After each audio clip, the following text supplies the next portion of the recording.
बिहार का गोपालगंज विधानसभा क्षेत्र का सियासी गलियारे में बड़ा नाम है। यहाँ से जीतने वाले दो विधायक अब्दुल गफूर और सत्येंद्र नारायण सिन्हा मुख्यमंत्री की कुर्सी पर पहुंच गए थे, जबकि दो मुख्यमंत्रियों लालू यादव और राबड़ी देवी का ये गृह जिला है।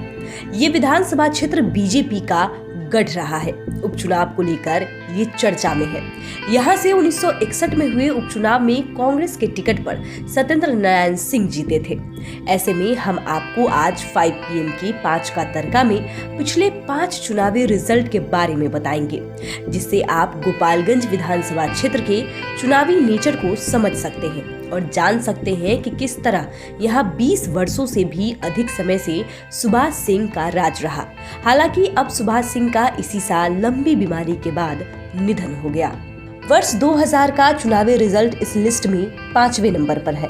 भले ही 2020 में तेजस्वी यादव ने महागठबंधन के नाते गोपालगंज सीट कांग्रेस की झोली में डाल दी, लेकिन प्रदर्शन और सीट के पुराने रिकॉर्ड को देखें तो लालू यादव की पार्टी की अच्छी पकड़ थी।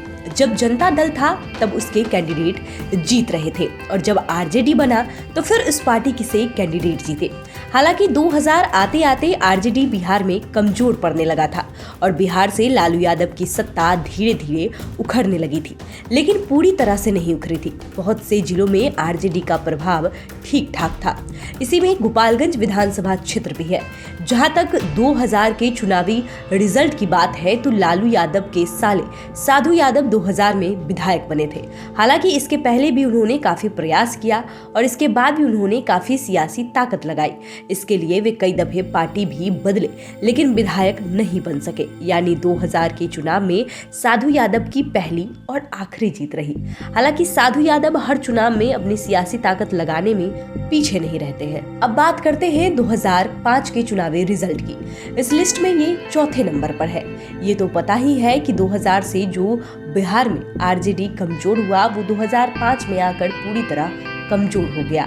वहीं नीतीश की पार्टी जदयू भी पूरी ताकत में नहीं आया था। ऐसे में 2005 में 2 बार चुनाव कराए गए थे। पहला चुनाव फरवरी माह में हुआ तो दूसरा चुनाव अक्टूबर-नवंबर माह में हुआ। पहला चुनाव में किसी भी पार्टी को बहुमत नहीं मिला। एक तरफ आरजेडी और कांग्रेस समेत अन्य गठबंधन था तो दूसरी तरफ जदयू और बीजेपी का गठबंधन था। 2005 के फरवरी माह में हुए चुनाव में यहां से आरजेडी के रेयाजुल हक राजू ने जीत दर्ज की थी, लेकिन किसी भी गठबंधन को बहुमत नहीं मिलने की वजह से नीतीश कुमार को महज 7 दिनों के लिए सीएम के पद पर रहना पड़ा था। बाद में अक्टूबर-नवंबर में चुनाव कराए गए। इसके बाद तो आरजेडी के हाथ से सत्ता पूरी तरह खिसक गई और इसके साथ ही गोपालगंज में भी आरजेडी की विधायकी खत्म हो गई। 2005 के दूसरे चुनाव में बीजेपी के टिकट पर सुभाष सिंह ने पहली बार जीत दर्ज की। इसके बाद वे पीछे मुड़कर नहीं देखे। इस लिस्ट में तीसरे नंबर पर वर्ष 2010 का चुनावी रिजल्ट है। इस चुनाव में सुभाष सिंह अपनी कुर्सी बचाने में कामयाब रहे, या ये कहे कि उन्होंने अपना विजयी अभियान जारी रखकर ये जता दिया कि अब बीजेपी का गढ़ बन गया है। 2010 के चुनाव में आरजेडी ने रेयाजुल हक राजू पर ही भरोसा जताया, जबकि बीजेपी ने अपने सिटिंग कैंडिडेट सुभाष सिंह को फिर से टिकट दिया। बीजेपी को यहां अच्छी सफलता मिली। सुभाष सिंह ने आरजेडी उम्मीदवार रेयाजुल हक को 15,000 से अधिक वोटों से पराजित किया।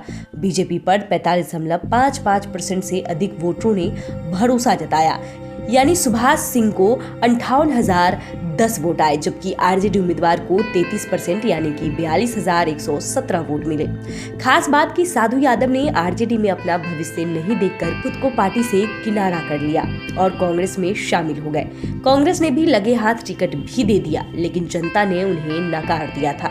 साधु यादव को महज 8,488 वोट मिले थे।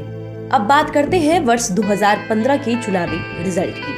ये रिजल्ट इस लिस्ट में दूसरे नंबर पर है। हालांकि 2015 में बिहार में सियासत ने करवट बदल ली थी। लालू यादव और नीतीश कुमार एक प्लेटफॉर्म पे आ गए थे। बिहार की भी सत्ता बदल गई थी, लेकिन गोपालगंज के वोटरों ने 2005 में सुभाष सिंह के पक्ष में जो मन बनाया उसे 2015 में भी निभाया। यानी 2015 में भी बीजेपी उम्मीदवार के रूप में सुभाष सिंह ने ही जीत दर्ज की। इस जीत के साथ ही सुभाष सिंह ने गोपालगंज से जीत का रिकॉर्ड अपने नाम कर लिया। दरअसल यहाँ से इसके पहले 3 बार कोई भी नेता विधायक नहीं बना था और सुभाष सिंह इस जीत के साथ ही जीत की हैट्रिक लगाई थी। पॉलिटिकल एक्सपर्ट भी मानने लगे कि गोपालगंज में महागठबंधन की ओर से मुस्लिम कैंडिडेट देने के कारण बीजेपी को ध्रुवीकरण की राजनीति का फायदा मिला। इसलिए लालू यादव और नीतीश कुमार के एक साथ महागठबंधन में रहने के बाद भी बीजेपी का कुछ नहीं बिगड़ा। इस लिस्ट में पहले नंबर पर है वर्ष 2020 का रिजल्ट। इस बार तो सुभाष सिंह को गोपालगंज की जनता ने एक तरफा वोट दे दिया। इस तरह गोपालगंज में बीजेपी लगातार चौथी बार जीतने में सफल रही। और तो और लोगों ने महागठबंधन के उम्मीदवार को तीसरे नंबर पर धकेल दिया। वहीं इस बार साधु यादव ने अपनी ताकत में थोड़ा सा इजाफा जरूर किया, लेकिन बीजेपी के सामने किसी की नहीं चली। बीजेपी की सिटिंग कैंडिडेट सुभाष सिंह को लगभग 44% वोटरों ने साथ दिया। उन्हें कुल 77,791 वोट आए, जबकि दूसरे नंबर पर रहे साधु यादव को 22% वोटरों ने साथ दिया। साधु यादव को 41,039 वोट आए। हालांकि इस बार वे बहुजन समाज पार्टी के टिकट पर चुनाव लड़ रहे थे। वहीं कांग्रेस उम्मीदवार आसिफ गफूर 36,460 वोट लाकर तीसरे नंबर पर रहे। 2005 से लगातार जीत रहे सुभाष सिंह के मामले में 2020 में एक नया पैटर्न देखने को मिला। सभी जातियों और सभी गांवों में सुभाष सिंह के नाम पर लोगों ने वोट डाले, साथ ही युवाओं ने भी साथ दिया।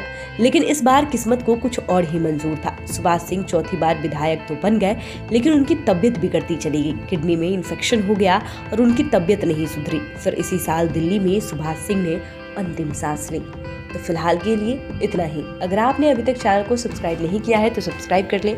फेसबुक पेज को लाइक करना ना भूलें। वीडियो देखने के लिए आपका धन्यवाद।